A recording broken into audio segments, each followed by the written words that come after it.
Hello, I'm Jessica Amir for the Finance News Network. Joining me from DomaCom is CEO Arthur Naoumidis. Arthur, welcome back. Hi Jessica, good to be back. So for those that aren't familiar, DomaCom facilitates fractional property ownership.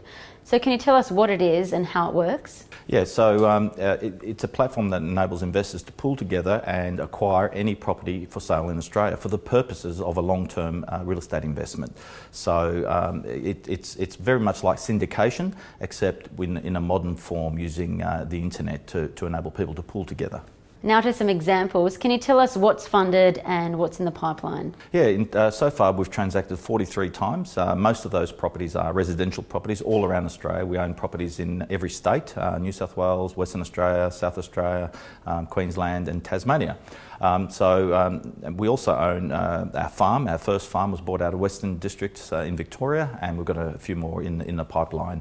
We have a property in New South Wales which is undergoing subdivision. So we actually own a whole variety of properties. In terms of what's coming, commercial properties, we've got more farms, we've got the first couple of what we call bioenergy plants, and also affordable housing as well. So there's a lot coming.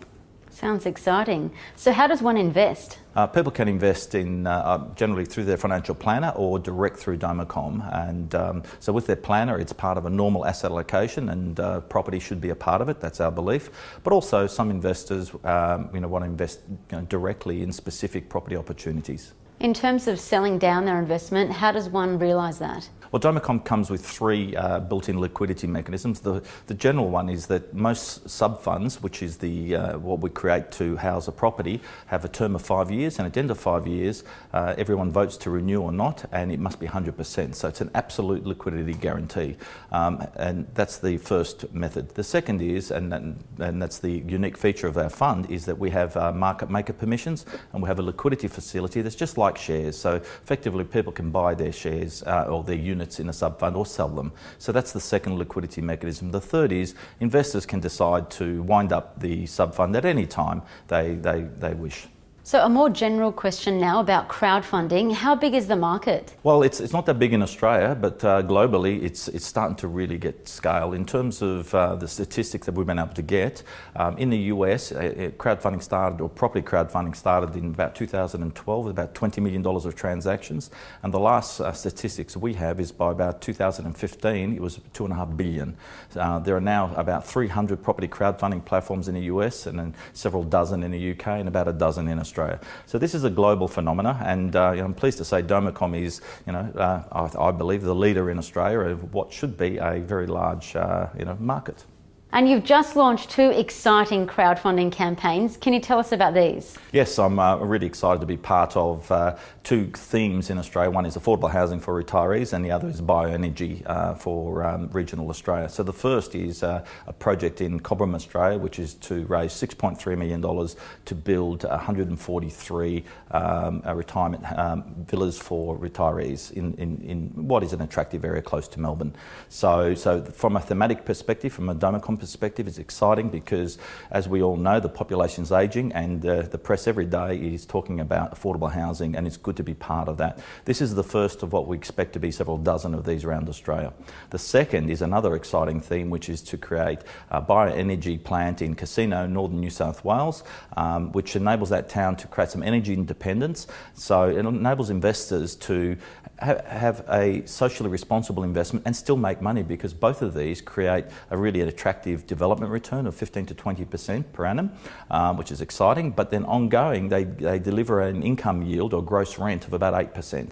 So here investors can make money and address their, either their social responsible investment for affordable housing or energy independence for regional Australia. Turning the page now to financials, what are you targeting for FY18, and when does the business expect to be cash flow positive? Well, firstly, look, as a startup, it's really hard to do forecasts, but I can tell you what our focus is very heavily on is growing our funds under management, and really part of that has been to address one of the key roadblocks that we've had, which is our inability to get debt within the sub-funds. We believe we have an answer to that, and all going well, the next 2 months we'll be able to tell the market what the answer is, and we expect our funds under management management, then to grow rapidly after that. So we're focusing very heavily on funds under management, but at the same time, we've got new products that are very close to delivery in terms of senior equity release, and then as well as that, we've got some other initiatives with regards to superannuation, which I can talk about later. So just before we wrap up, what does the next 12 months look like and longer term? Well, it's a very exciting 12 months for DomaCom because this is the next 12 months is when we actually deliver on our fund under management, but also deliver on a couple of long-standing products. As I mentioned, the senior equity release product, which deals with another part of the market, which is the retirees who are running out of capital. So we believe it's a very strong product, and we expect that in the next 12 months. And then, as well as the market knows, we've been trying to get a resolution from the federal court to confirm our belief that DomaCom is exempt of the related party and sole purpose test provisions of the Superannuation Act. This will, if we receive this approval from the federal court, this will enable investors to use their superannuation to get on the property ladder, which is, really topical in Australia. So we've got a very exciting 12 months, both from a funds under management perspective, but also from a delivery of two key products. One is affordable housing for retirees, and using our superannuation ruling, they enable the Gen X, Gen Ys to get on the property ladder by using their super. And all of this will relate to revenue for DomaCom because we charge 0.8% of the underlying property. So as we grow our fund, we'll grow our revenue. Well, it's all sounding incredibly exciting. Arthur Naoumidis, thank you so much for the update. Thank you, Jessica.